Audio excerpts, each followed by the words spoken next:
নড়াইল জেলার মুন্সি বাড়িটি প্রায় ৪৫০ বছর আগে প্রতিষ্ঠিত। আজও মসজিদটিতে নিয়মিত নামাজ ও জুম্মার নামাজ আদায় করেন মুসল্লিরা। প্রত্নতাত্ত্বিক নিদর্শন এই মসজিদ ঘিরে প্রচলিত রয়েছে অনেক লোককথা।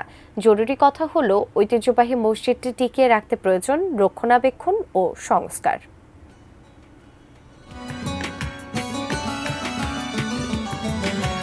নড়াইলের সদর উপজেলার চণ্ডীবরপুর ইউনিয়নের গোয়ালবাথান গ্রামের মুন্সিবাড়ি মসজিদটি অনেকের কাছে জিনের মসজিদ নামেও পরিচিত। প্রাচীন এই মসজিদটি ঘিরে লোকমুখে নানা গল্প কথা প্রচলিত আছে। জানা যায় প্রায় ৪৫০ বছর পূর্বে মোগল শাসনামলে মুন্সি হয়বাতুল্লাহ এটি প্রতিষ্ঠা করেন। ৫ একর ৭০ শতক জায়গার উপর নির্মিত মসজিদটির দৈর্ঘ্য ৫০ ফুট এবং প্রস্থ ৩০ থেকে ৩৫ ফুট।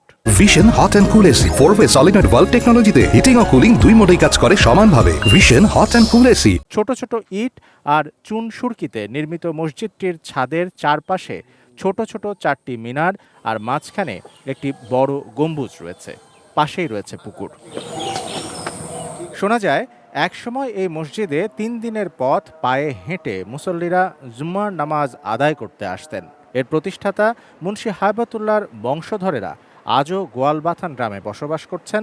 এলাকাবাসী আজও জুম্মার নামাজ সহ জামাতে নামাজ আদায় করে থাকেন।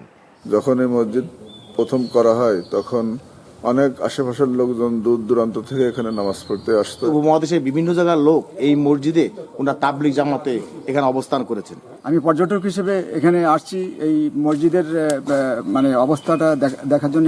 এই প্রত্নতত্ত্ব নিদর্শনটিকে রক্ষায় বিভিন্ন সময় সরকারের বিভিন্ন দপ্তর থেকে কর্মকর্তারা পরিদর্শন করে গেলেও তেমন কোনো উন্নয়ন বা সংস্কার আজও হয়নি। যে প্রকল্প আমাদের আসে আমরা সেভাবে এটাকে পুরানো আমাদের ঐতিহ্য ইতিহাস হিসাবে ধরে তার সংস্কার এবং এর প্রয়োজনীয় ব্যবস্থা ইসলামিক ফাউন্ডেশন করবে। ঐতিহ্যবাহী মসজিদটির সংস্কার এবং শৌচাগার ও অজুখানা তৈরিতে সহযোগিতার হাত বাড়াবেন দাতারা, এমনটাই প্রত্যাশা নড়াইলবাসীর। Shamsul Arefin, desk report, ATN news.